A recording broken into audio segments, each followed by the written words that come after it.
So a few days ago, I paid $10 for a matcha latte without milk in one of those carefully designed coffee shops, you know the type. Minimalist interior, soft lighting.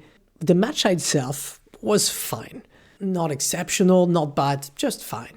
Here's what it gets interesting. A few seconds later, I found myself nodding, as if it made sense.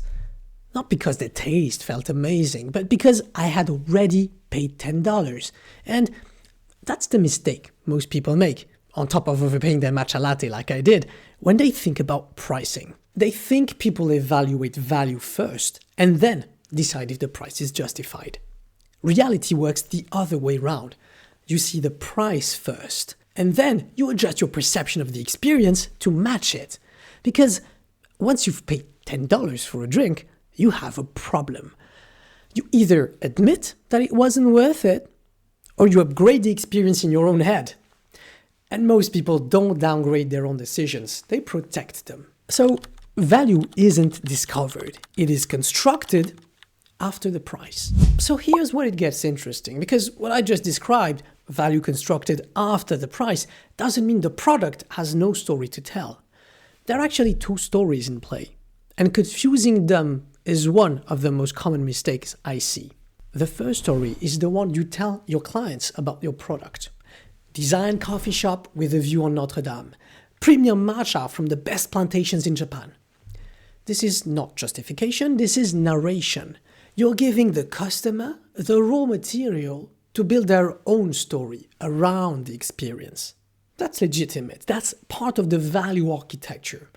And it works because it feeds the second story. The second story is the one the customer tells themselves.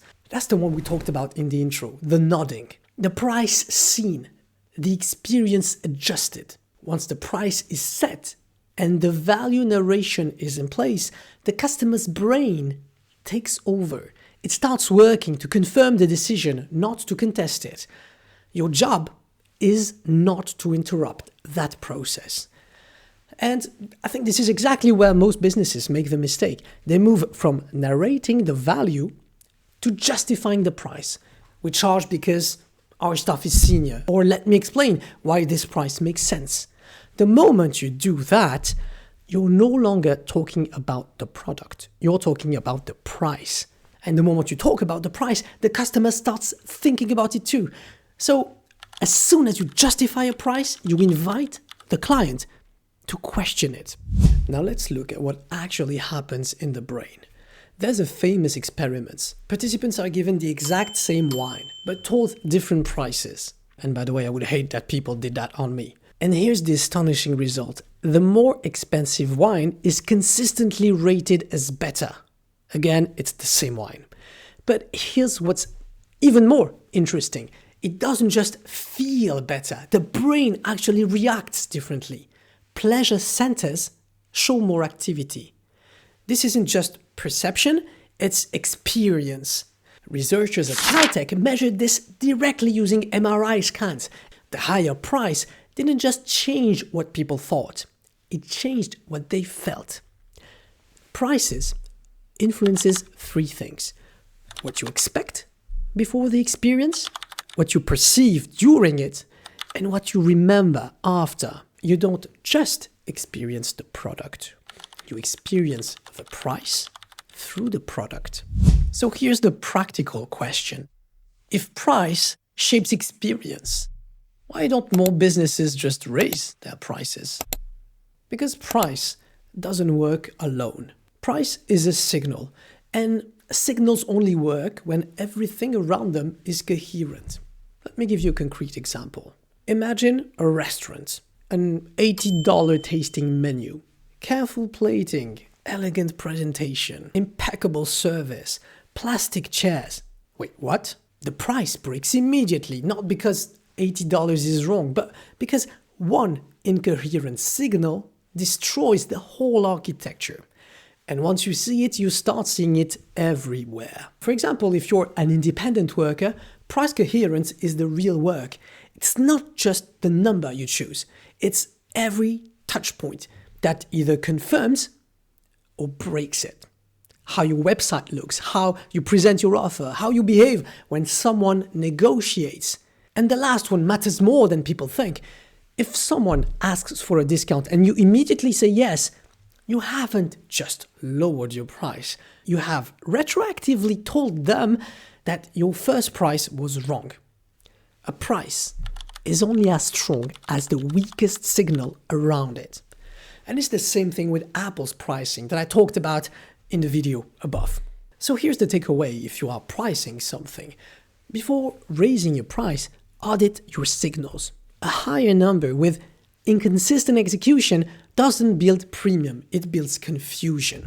Now, this doesn't mean you can charge anything. A price still needs to feel plausible. Think of an elastic. A strong price stretches perception. It makes people think, maybe it's worth more than I assumed. But a price that disconnects from reality doesn't stretch anything, it snaps. But there's a threshold, and it's different for every market. Below it, the price shapes experience. Above it, the price creates rejection. And the threshold moves. It moves based on context, based on who's around you, based on what people in your category normally charge. This is why you can't copy a competitor's price and expect the same result. Their price works because of everything else they built around it. The brand, the experience, the consistency. A price without that infrastructure is just a number. And the goal is not to maximize price. It is to set a price that feels expensive but right. The takeaway if you are a pricing decision maker, a strong price stretches perception, a bad one breaks it. Know which side of that line you're on.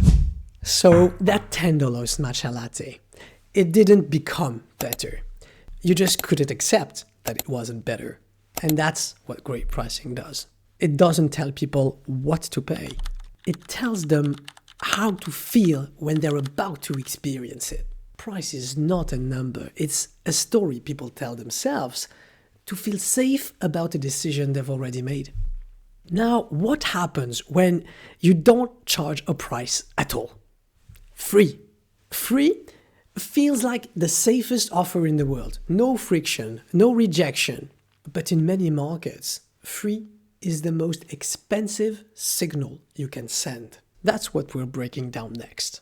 If that kind of analysis is useful to you, whether you're building pricing strategy or just trying to understand the world around you, subscribe to the Pricing Club. New video every Thursday. Thank you for watching. Take care.